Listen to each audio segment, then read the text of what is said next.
Assalamualaikum, salam Malaysia Madani. Kanta 744 mendahului berita dimulakan dengan rangkuman laporan utama dalam segmen esensi. Video tular melibatkan sekumpulan audiens dan ketua setiausaha negara merupakan rakaman lama simulasi kesiapsiagaan anggota keselamatan.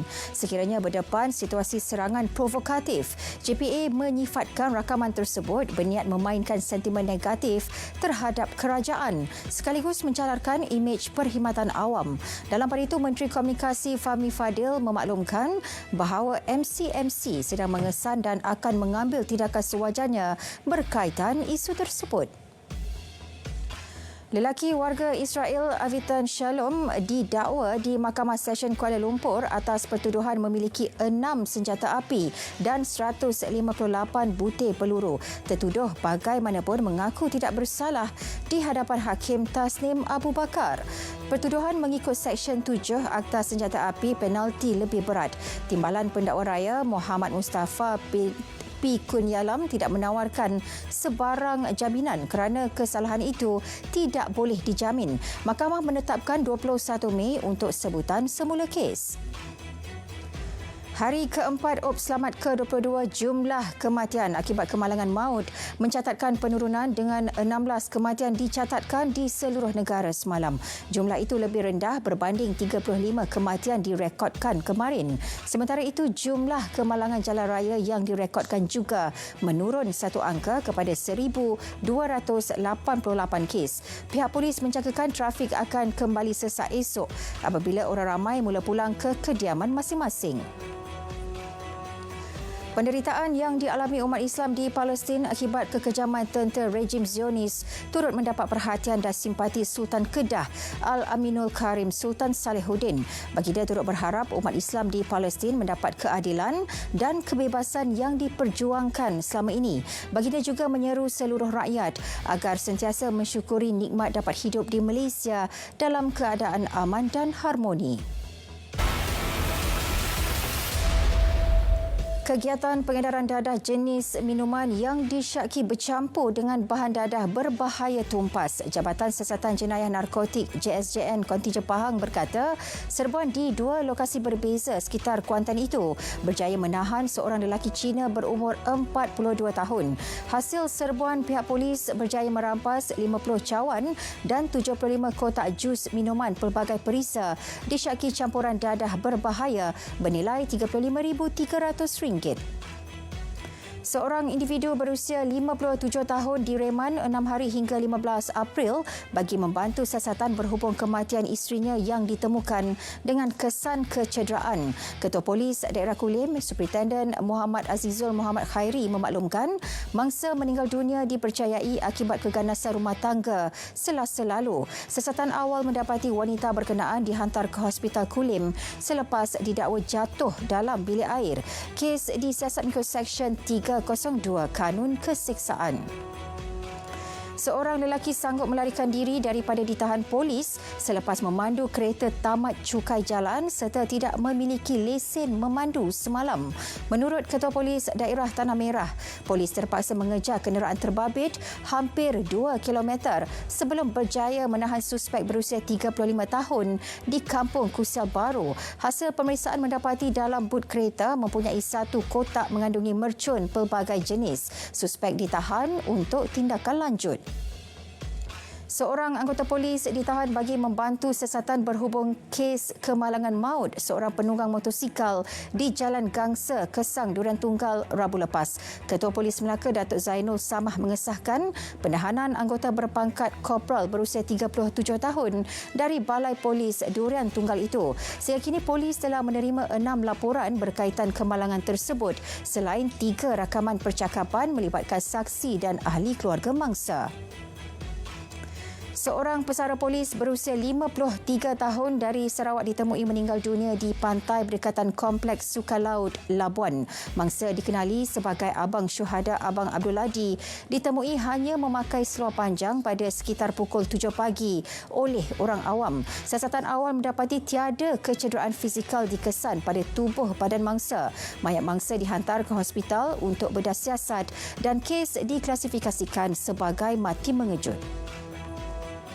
Pemandu kereta yang terlibat dalam kejadian langgar mati 3 warga Pakistan Rabu lepas mengaku bersalah atas pertuduhan mengambil dadah.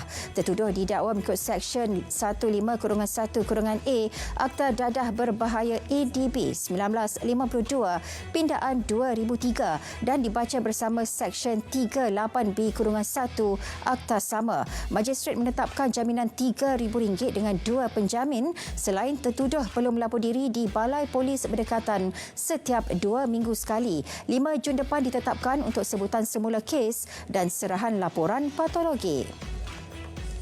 KPDN Sarawak diminta lebih kerap turun padang bagi memantau kenaikan harga barang. Presiden Persatuan Pengguna Bumiputera Sarawak, Datuk Seri Azman Samiun berkata, ia perlu bagi memastikan peniaga-peniaga tidak memanipulasikan harga sesuka hati. Tindakan proaktif itu sekaligus mampu memastikan peniaga lebih berdisiplin dalam berdagang dengan kehadiran pihak penguatkuasa barangan. Lebih 300 rumah di kawasan Bukit Permai, Kulai, Johor terjejas bekalan air sehingga 10 pagi tadi. Exko Perumahan dan Kerajaan Tempatan Johor, Datuk Muhammad Jafni Mat Syukur berkata, lebih 1,000 penduduk berdepan detik sukar kerana ketiadaan air. Keadaan itu berlarutan sejak 6 hari lalu terutama di Kampung Seri Muar. Ketika ini penduduk bergantung kepada inlet injection ke paip bomba sekitar untuk mendapatkan bekalan air. Tiada aduan berkaitan masalah bekalan air bersih diterima semasa sambutan Hari Raya Aidilfitri di Keningau. Jabatan Air Negeri Sabah Keningau telah mengeluarkan makluman awal bahawa loji air Bunsik dan Bingkor bakal menghadapi tekanan air rendah sekiranya tiada hujan dalam tempoh seminggu. Jawatan Kuasa Bencana Alam Daerah Keningau juga telah mengambil inisiatif untuk membuat penghantaran air bersih sekiranya bekalan air terjejas. Keputusan peperiksaan ujian penilaian kelas Al-Quran dan Fardu Ain UPKK tahun 2023 akan diumumkan 18 April ini. Perkara itu dimaklumkan Ketua Pengarah Jabatan Kemajuan Islam JAKIM Datuk Hakimah Muhammad Yusof. Justru ibu bapa atau penjaga boleh menyemak rumusan keputusan calon bermula 12 tengah hari menerusi beberapa platform pada tarikh berkenaan. Semakan juga boleh dibuat menggunakan perkhidmatan sistem pesanan ringkas SMS ke 15888. Kerja penambahbaikan fasa kedua di Pusat Maklumat Pelawat Miri kini hampir 96% siap. Projek dengan kos sebanyak RM500,000 yang bermula 22 November 2023 itu dijangka siap sepenuhnya dalam masa seminggu lagi. Timbalan Menteri Pelancongan, Industri Kreatif dan Seni Persembahan Sarawak Datuk Sebastian Ting Chiu Yu memberitahu penambahbaikan ini bagi mencipta sebuah destinasi yang lebih selesa serta menarik bagi pelancong tempatan dan asing. Yang di-Pertuan Agong Sultan Ibrahim menerima menghadap Duta Besar China ke Malaysia, Ouyang Yujing.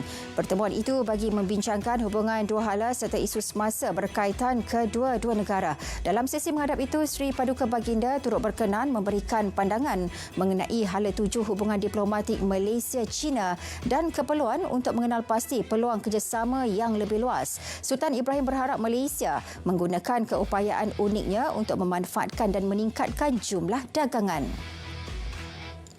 Kadar jangka pendek dijangka kekal stabil hari ini. Ia berikutan langkah operasi Bank Negara Malaysia untuk menyerap lebihan mudah tunai daripada sistem kewangan. Mudah tunai dalam sistem konvensional dianggarkan sebanyak RM21.45 bilion, manakala dana Islam berjumlah RM21.07 bilion.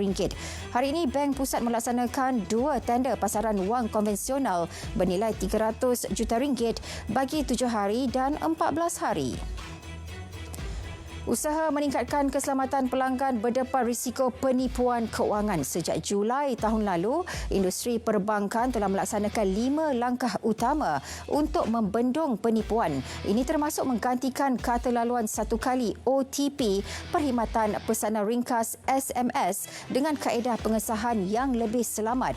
Turut diperkenal tempoh bertenang pendaftaran kali pertama akses perbankan dalam talian dan membenarkan hanya satu peranti mudah alih utama untuk didaftarkan. Digital Nasional Berhad DNB sedang berbincang dengan pelbagai syarikat untuk mengguna pakai perkhidmatan 5G. Usaha itu juga dapat membantu meningkatkan daya saing dan produktiviti syarikat. Ketika ini, Ketua Pegawai Strategi DNB, Datuk Ahmad Zaki Zahid berkata, pelbagai sektor meliputi perbankan, pelancongan, minyak dan gas menunjukkan minat yang sangat tinggi. Penerima gunaan 5G dalam kalangan pengguna pula dilihat meningkat secara mendadak lebih 130% pada awal 2024.